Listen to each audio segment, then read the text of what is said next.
सकता है हमें सर्टिफिकेट कब मिलेगा, सर्टिफिकेट आप सबको मिलेगा, लेकिन just don't attend a webinar, हमें certificate, yes certificate is important, लेकिन सर्टिफिकेट को यूज भी तो करना आना चाहिए। बहुत दफे इंटरव्यू में होता है, I have done this from this, मेरे पास ये सर्टिफिकेट है, मैंने एमबीए बड़ी प्रीमियर इंस्टीट्यूट से किया है, लेकिन क्या आप अपनी नॉलेज को अप्लाई कर सकते हैं या आप एक सिर्फ सर्टिफिकेट को लेके चल रहे हैं? ऐसे globally what is happening in education today, globally education में ओपन बुक एग्जामिनेशन का कल्चर आ रहा है, थ्योरेटिकल कंपोनेंट बुक्स में से रिड्यूस हो रहा है, अप्लाइड स्किल्स के ऊपर फोकस हो रहा है, क्या आप लाइव प्रोजेक्ट्स पे फोकस हो रहा है, राउंड द ईयर असेसमेंट पे फोकस हो रहा है। सिर्फ 3 घंटे एक साल के एंड में आपने पेपर दे दिया, know that is not a fair way of evaluation. आपका राउंड द ईयर क्या परफॉर्मेंस है, आपने सोसाइटी में क्या प्रोजेक्ट्स किए हैं, उन प्रोजेक्ट्स में आपकी लीडरशिप क्वालिटी क्या है, आपने अपनी स्किल्स को कैसे अप्लाई किया है, that is all round development. Open book examination में नोबडी विल टेल यू कि आपने मगिंग अप करनी है, आपने बेसिकली सब कुछ एक दफे 1 महीने पढ़ के 2 दिन पढ़ के and you just passing the exam will not make you a good professional. Your knowledge, your practical experience, how you are able to apply your knowledge, that was the case for a very long time, but the world is changing, India is changing, and this new concept is coming to recognize experience, to recognize year-round performance rather than just seeing the performance in 3 hours. So Startup India learning program a very good initiative, Hindi English, यहाँ पे marketing के बारे में, legal documentation, आपने angel investing करनी है, rent agreement बनाना है, cell of goods का कोई कॉन्ट्रैक्ट बनाना है, there are many people, rent agreement क्या होता है, स्टैम्प पेपर क्या होता है, सोल प्रोप्राइटर को कैसे रजिस्टर करें, डिजिटल सिग्नेचर्स क्या होते हैं, मार्केटिंग कैसे करें, अपॉर्चुनिटी को कैसे, ब्रांडिंग कैसे करें। I still remember there was a participant, can you tell something about branding, product को ब्रांड कैसे करें। आपको इसके अंदर बहुत सारे सक्सेसफुल एंटरप्रेन्योर्स के वीडियोस हैं। दूसरी अच्छी बात क्या है, वीडियो फॉर्मेट में ये कोर्स है, यहाँ पे सिर्फ आपको लिटरेचर बुक्स नहीं पढ़नी, यहाँ पे सारा ऑनलाइन आपको वीडियोस दिखेंगे, वीडियोस देख के आप उससे रिलेट कर सकते हैं, and those videos are of Indian entrepreneurs. The good part is we are in India, let us try to see success stories of India, sitting in India and trying to see a case study of US, बहुत ज्यादा लोग उससे connect नहीं कर पाएंगे। आपके आसपास के लोग जो सक्सेसफुल हुए हैं उनकी केस स्टडीज आपको इस स्टार्टअप इंडिया कोर्स में मिलेगी, a very good course startup India में। इसी के बाद उसी वेबसाइट पे आप देखिए, क्योंकि बहुत लोगों के कोर्स मेरे पास क्वेरीज आती हैं कि हमें डिजिटल मार्केटिंग का कोर्स करना है, digital marketing, digital data scientist, yes these are very important, artificial intelligence, machine learning, इन्हीं कोर्सेज को बहुत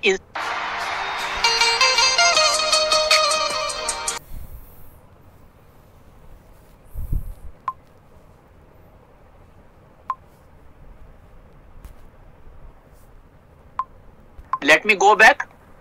gift economy, gift economy means ये बहुत हाई प्राइस कॉस्ट कोर्स आपको फ्रीली मिल रहे हैं। स्टार्टअप इंडिया का जो एंटरप्रेन्योरशिप का कोर्स है, there are many, let me give you a live example. United Nations, UN body, UN is a global body, a not for profit body, लेकिन UN की कुछ संस्थाएं हैं जो एंटरप्रेन्योरशिप का कोर्स फ्री कराती हैं, और यूएन की कुछ संस्थाएं हैं जो उसी कोर्स को 1 लाख रुपए में कराती हैं। इंटरनेशनल लेबर ऑर्गेनाइजेशन, जहां से खुद मैंने एक सर्टिफिकेशन किया है, बहुत अच्छा प्रोग्राम है, उस कोर्स को हम यहां भी, आपको भी एक ऑप्शन देके करने के लिए, start and improve your business, SIYB। और यूनाइटेड नेशंस का एक दूसरा डिपार्टमेंट है यूनेक्टेड, उसका एक कोर्स होता है which is more than 1 lakh rupees, pretty much high. So every course has its other advantages, other plus and issues, but what I am trying to tell you, how to keep your cost low. At a startup stage, we don't need to invest a fancy amount. अगर कोई आपने paid course भी करना है, उसके लिए विद्या Lakshmi loan scheme है। आपने मेडिकल एजुकेशन करना है, इंजीनियरिंग कोर्स करना है, आपने कोई MBA करना है, कोई ग्लोबल एजुकेशन करना है, इंडिया में हायर लर्निंग करनी है, there are various scheme, Vidya Lakshmi loan, we will cover it later, but I am trying to show you startup India course. उसी वेबसाइट पे there are so many courses, financial accounting, personal development, confidence, startup India learning develop, इसमें digital marketing के भी आपको courses मिलेंगे, सो many courses. अब कोई participant जो इसको सेमिनार को आज सुन रहा है, आपको एक कंपनी में अकाउंटेंट का जॉब करना है, you don't want to become an entrepreneur, but this website helps you also. You can go to this website, Startup India, Government of India, you do a financial accounting course, you learn that financial accounting, put that in your biodata कि मैंने नीति आयोग से financial accounting का course किया है, और इस course से कुछ आपको सीखने को ही मिलेगा। सैटरडे संडे छुट्टी के दिन जब आपको टाइम मिलता है, आप ई सेल के साथ जुड़ सकते हैं, 1 घंटा 2 घंटा 3 घंटा। आप जो और एंटरप्रेन्योर्स हैं, जो चेन्नई के किसी गांव में रहती है, जो लद्दाख में कोई एंटरप्रेन्योर रहता है जिसको इंग्लिश नहीं आती, जिसको अकाउंटिंग नहीं आती, लेकिन उसको बहुत अच्छा लोकल प्रोडक्ट बनाना आता है, उसको लद्दाख की वूल बनानी आती है, ही और she is looking for financial help कि कोई उसके अकाउंटिंग बुक कीपिंग कर दे, आप वो वॉलंटियरिंग कर सकते हैं, आप उस फाइनेंशियल अकाउंटिंग की नॉलेज को वहां अप्लाई कर सकते हैं। तो आप जॉब भी कर रहे हैं, जॉब से आपको एक अपना सेटिस्फैक्शन मिल रहा है, आपको एक सिक्योरिटी मिल रही है, और जो आपकी अपनी अंदर की इच्छा है कि मैं सोसाइटी के लिए कुछ करूं या लेटर ऑन मैं कंसल्टेंसी में जाना चाहता हूं, उसके लिए आपको इस तरीके का एक्सपोजर भी मिल रहा है। So there is something for everyone. Online course, यही कोर्सेज बहुत सी institute at a very high cost आपको कराते हैं। At this point of time we are telling you, और ये जो सारा गवर्नमेंट की तरफ से स्कीम्स हैं, again let me tell you, this is your money. How is this your money? आपके पेरेंट्स या जो आप मार्केट से सामान खरीदते हैं, ब्रेड खरीदते हैं, जो भी खरीदते हैं, कपड़े खरीदते हैं, यू पे सम जीएसटी। आपके पेरेंट्स जॉब करते हैं, उनकी सैलरी से कुछ टीडीएस कटता है, टैक्स कटता है। आप कहीं से कोई सर्विस लेते हैं, उस पे अमेजन से प्रोडक्ट लेते हैं, फ्लिपकार्ट से लेते हैं, you can see the tax component. वो जो टैक्स गवर्नमेंट के पास आता है, that resources, that cash, that money resources of the government, उससे रोड बनाने, डैम बनाने, हॉस्पिटल बनाने, या आपके लिए एक एंटरप्रेन्योरशिप इकोसिस्टम खड़ा करना, this is what the government is offering you. So this is your money, use your money. You have given that money after working for n number of hours, after your hard work. Take advantage of the facilities which are there. So personal development very important. IFFCO युवा is again a very good option. ये कुछ आपने बहुत सारे website सुने होंगे, Monster India, Naukri.com. What I am trying to tell you here, I am telling you some government platforms जो youth को पता ही नहीं होते, या जो 10 साल का जिनका एक्सपीरियंस होता है उनको मालूम ही नहीं है, उनको चेंज करना करियर, उनको दूसरे जॉब में जाना है, उनको स्किल्स एक्वायर करनी है, या उनको टेस्ट करना है कि क्या मेरे पास स्किल्स हैं, और स्किल्स हैं तो मैं 1 to 10 के स्केल पे मेरी क्या रेटिंग है, क्या मेरे को अकाउंटिंग की बहुत अच्छी नॉलेज है, क्या मेरे को जो अपनी जीएसटी टैक्सेशन की अच्छी नॉलेज है, क्या मेरे को जो अपना खाने बनाने की अच्छी स्किल्स है मेरे पास। आपको रेटिंग, जब आप अपने सीवी में लिखते हैं कि I am rated on a scale of 1 to 10 S9, अगर मैं रिक्रूटर हूं और मैंने देखा इफको युवा से आपको रेटिंग मिला है, अप्रेंटिसशिप स्कीम से, प्रधानमंत्री कौशल से आपको सर्टिफिकेशन मिला है, it increases your chances of getting hired, because I don't know you. Your CV में जो आपने क्रेडेंशियल्स लिखे हैं इफको युवा से, प्रधानमंत्री कौशल से, ये आपके बारे में बोलते हैं, और ये जो प्लेटफॉर्म्स हैं ये रिकॉग्नाइज्ड हैं, इनकी क्वालिटी इज एस्टैब्लिश्ड। सो इफका युवा, अगेन आपको कोई स्किल डेवलपमेंट करना है, यदि आपने कोई स्किल डेवलपमेंट ऑलरेडी किया है, आपको असेसमेंट करानी है कि आप on a scale of 1 to 10 what is your skill level, that you can highlight as a batch. आप अपने सीवी में लिख सकते हैं certified by IFFCO Yuva skill assessment. आपको जॉब सर्च करना है, इफको युवा में आपको मिल सकता है। So IFFCO is a government company, and IFFCO Yuva again युवाओं के लिए यहाँ पे जॉब अपॉर्चुनिटीज होती हैं। सो एंटरप्रेन्योर कोर्स आपको मैंने दिखाया, यहाँ से HP life, apprenticeship scheme, all these options are there, DDU, Pradhan Mantri Kaushal, so these facilities are there.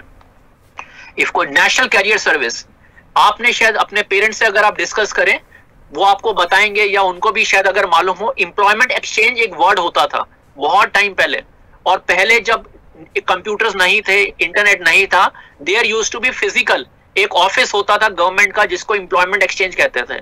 आपने ग्रेजुएशन कर ली, आपने 10+2 कर ली, वहां पे आप जाके अपने को रजिस्टर कराते थे, हिंदी में कहते हैं पंजीकरण, और गवर्नमेंट की वहां वैकेंसीज आती रहती थी। जब उनको लगता था आपका नंबर, वेटिंग चलती थी उसमें, आपने अपना सीवी रजिस्टर करा दिया, आपसे पहले हजारों लोग हैं, जब आपका नंबर आएगा तो आपको बताई जाएगी अपॉर्चुनिटी, आप उसमें अप्लाई करिए, आपका इंटरव्यू होगा, जो भी असेसमेंट है। Now we are in an internet world, connected world. उसको एम्प्लॉयमेंट एक्सचेंज का आज के टाइम में नया नाम है NCS, नेशनल कैरियर सर्विस। ये किस डिपार्टमेंट की स्कीम है? Ministry of labour and employment की। अगर आप टॉप पर देख रहे हैं, और उसके ऊपर है government of India, national career service. इस पे आज आप अपने घर बैठे, चाहे आपने 10+2 किया है, आपने 10th की है, आपने UG किया है, पीजी किया है, पीएचडी किया है, पोस्ट डॉक किया है, एमफिल किया, आप डॉक्टर हैं, इंजीनियर हैं, अकाउंटेंट हैं, लॉयर हैं, व्हाटएवर योर बैकग्राउंड, आप मीडिया प्रोफेशनल हैं, there is something for you. इस प्लेटफॉर्म पे जितनी भी गवर्नमेंट की वैकेंसीज हैं वो यहाँ पे पोस्ट होती हैं। Even some good vacancies from the good companies are posted here. Skill provide, कौन से कोर्सेज आप करें, मेन इज आपको जॉब मिले, जैसा कि इसका नाम है नेशनल करियर सर्विस। बहुत से जॉब सीकर हैं। अब आप देखें, मैं हाईलाइट कर रहा हूं जॉब सीकर और एम्प्लॉयर, दोनों के लिए मैं ये एड्रेस करना चाह रहा हूं। बहुत से एंटरप्रेन्योर्स हैं जो एचआर का काम करते हैं, या मैं बहुत से पार्टिसिपेंट को एक अपॉर्चुनिटी कह रहा हूं, एचआर का काम ऐसा है जो आप घर से कर सकते हैं। You don't need to have a physical office for that. If you have, it's good, but you can do that as a spare time, in your spare time also. So you can recruit people for big companies, you can recruit people, you can skill them. So employers को अपनी vacancies list करनी हो, उनके लिए platform है। और job seekers को job seeker job पे जाके रजिस्टर करें, और जो एम्प्लॉयर है, एम्प्लॉयर यहाँ पे जाके अपना एड लिस्ट करें। Now I have worked in the private sector for almost maybe 25 years. Some like Bank of America, American Express. Very confidently I can say there are many positions in which I got recruited. लेकिन उन recruitments का जब ad मैंने देखा था, I could never see that ad on this particular website, जो कि देना चाहिए। There is a government law जो कि private companies पे भी applicable है कि यदि आप कोई job posting निकालते हैं, कोई vacancy निकालते हैं for a certain position, especially for managers or for a leadership position, you have to intimate the local employment exchange. Compliance is an issue. We will come to that opportunity also, how we can ensure compliance. Compliance is a big issue. उनको इस websites पे भी डालना होता है, लेकिन company के HR को उस लॉ की नॉलेज नहीं है। जब उनको उस लॉ की नॉलेज नहीं है तो वो इस पे डालते ही नहीं है, जिसकी वजह से बहुत लोगों को पता ही नहीं चलता। Any how, so for companies के लिए अगर वो इस पे अपनी वैकेंसी लिस्ट करें, उनकी रिक्रूटमेंट कॉस्ट बहुत कम हो जाएगी। क्योंकि न्यूज़पेपर में ऐड देना, बड़े बड़े पेपर्स में ऐड देना, टीवी पे ऐड देना, इंटरनेट पे ऐड देना, फेसबुक पे ऐड देना, लिंक्डइन पे ऐड देना, इट कॉस्ट मनी। लेकिन इस वेबसाइट पे, क्योंकि इसका ऑब्जेक्टिव है लोगों को जॉब दिलवाना, कंपनियों को एक प्लेटफॉर्म देना जहां पे वो वैकेंसी डाल सकती हैं। सो दोनों के लिए it's a win win model. Win win, जो जॉब एप्लीकेंट है उसको गुड वैकेंसीज मिलती हैं, और जो कंपनीज है at a lower cost they are able to create vacancies. और कंपनी को एक कॉर्पोरेट सोशल रिस्पॉन्सिबिलिटी भी उनका एक ऑब्लिगेशन है। कंपनीज भी कह सकती हैं कि हम नेशनल कैरियर सर्विस को यूज करते हैं। अब इसमें एक नई चीज जो मैं आपको दिखाना चाह रहा हूं, work from home online training. ये पहले नहीं होता था इस पे, ये अभी रिसेंटली डाला गया है। बहुत से लोगों को वर्क फ्रॉम होम, मैंने कोई डाटा एंट्री का काम करना है, मुझे आई एम नॉट, मेरे पास कोई ज्यादा टेक्निकल स्किल्स नहीं है, यस मेरे पास 4-5 घंटे हैं, मुझे डाटा एंट्री आती है, I am addressing to everyone. मैं टाइपिंग अच्छा कर सकती हूँ, मेरे को वीडियो यूट्यूब पे वीडियो एडिटिंग करनी आती है, छोटे जो भी आपकी स्किल्स हैं जो आप स्पेयर टाइम में काम कर सकते हैं, घर से काम कर सकते हैं। बहुत सी कंपनी ऐसी हैं जो आपसे डिपॉजिट ले लेते हैं और फिर वो आपको बोलते हैं कि हम आपको घर से काम करने के लिए फैसिलिटी देंगे, आप जब वो काम कर लेंगे हम आपके अकाउंट में मनी ट्रांसफर कर देंगे। उसमें बड़े फ्रॉड्स हुए हैं, बड़े फेक केसेस हुए हैं। आपको मैंने सेशन के शुरू में भी बोला था, objective is to give you good information, relevant information and to keep out the fake information. Work from home में बहुत लोगों का इंटरेस्ट होता है, खासतौर पे जो मिड कैरियर रिटायरीज लोग हैं, कि मेरे पास कोई सेटल्ड एक इनकम का फ्लो आता रहे। जो फुल टाइम जॉब में है कि मैं एंटरप्रेन्योर बनना चाहती हूँ, लेकिन मेरे अंदर एक डर है कि क्या मैं सक्सेसफुल होंगी, तो पहले आप ट्राई करिए। This give you an platform. If you feel कि आपके पास जो जॉब से पैसे आते थे उससे ज्यादा या उतने पैसे आ रहे हैं, then you can make a full-time transition. And again, repeatedly, eCell is standing with you. eCell is standing with you as a GPRS. So work from home online training, ये नया इसमें जुड़ा है जो बहुत अच्छा इनिशिएटिव है गवर्नमेंट का। यहाँ से वो आप ट्रेनिंग कर सकते हैं and then you can get to know कहाँ से आपको ऑनलाइन वर्क मिल सकता है, जो आप अपने फ्री टाइम में, स्पेयर टाइम में आप कर सकते हैं। कुछ मैंने आगे के स्लाइड में उन प्लेटफॉर्म का नाम भी मेंशन किया। So national career service ministry of labour का इनिशिएटिव है। It's a new name for the, जो पहले जमाने में एम्प्लॉयमेंट एक्सचेंज कहा जाता था। टेली काउंसलिंग भी आप इसमें देख रहे हैं। इसमें गवर्नमेंट की बहुत अच्छी और प्राइवेट सेक्टर की भी, anybody can post their vacancies. जो प्राइवेट सेक्टर की कंपनी है वो अपने रिक्रूटमेंट खर्चे कम कर सकते हैं। आजकल आप सुनते होंगे कि लॉकडाउन की वजह से कंपनियों में there is cash flow issues, तो मैं उन कंपनियों को भी इस सेमिनार के थ्रू एड्रेस करना चाहूंगा, आपका